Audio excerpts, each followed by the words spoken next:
중국은 최근 석탄 수급 부족과 탄소 배출 감축 등의 문제로 전력난을 겪고 있습니다. 이에 향후 15년 동안 원전을 최소 150기를 건설할 계획입니다. 이는 세계 국가들이 지난 35년간 지은 원전 수보다 많습니다.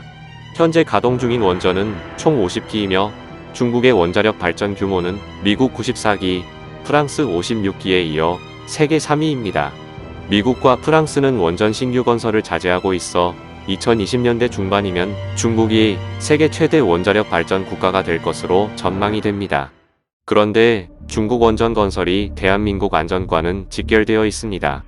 이번 중국의 원전 건설이 이루어지는 곳이 중국으로는 동해, 즉 한국 서해안과 인접한 지역이라는 점에서 향후 불가피한 사고가 발생했을 때 한국 국토가 타격을 입을 수 있다는 우려가 제기되었습니다.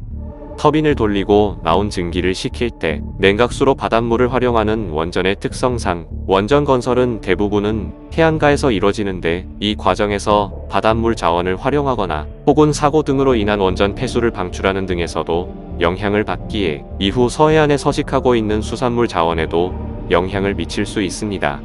냉각수 공급이 필수적인 원자력 발전은 통상 바닷가에 건설됩니다.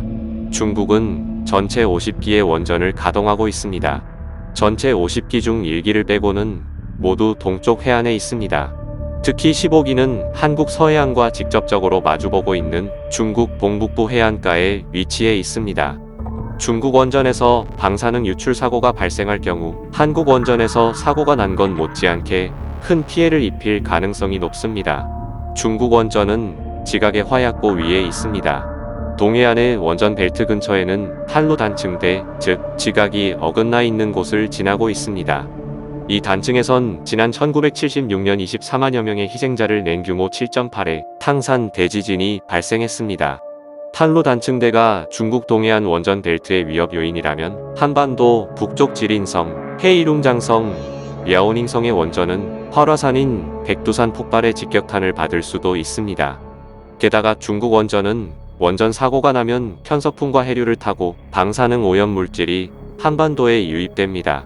2011년 후쿠시마 원전 사고에서 입증됐듯 일본에서 발생한 방사능 오염 물질은 대부분 바람이나 해류를 타고 태평양 쪽으로 빠져나갔습니다. 한국원자력안전기술원의 시뮬레이션 결과에 따르면 중국 장쑤성, 캐난 원전에서 후쿠시마 사태와 같은 원전 사고가 발생하면 편서풍을 타고 이르면 3일 안에 방사성 물질이 한반도 상공에 도달합니다. 장쑤성과 서울과의 거리는 약 970km입니다.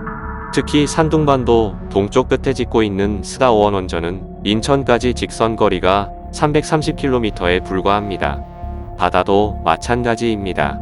중국 동해안의 원전 사고에서 유출된 방사능 오염수는 해류를 타고 2달 이내에 우리나라 서남해 연안에 도달할 수 있습니다.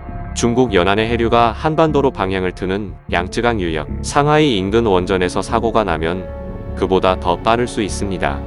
반면 일본은 한국과 가장 가까운 서해안에서 원전 사고가 나도 방사능 오염수가 동해를 돌아오느라 1년 뒤에나 한반도에 도달합니다.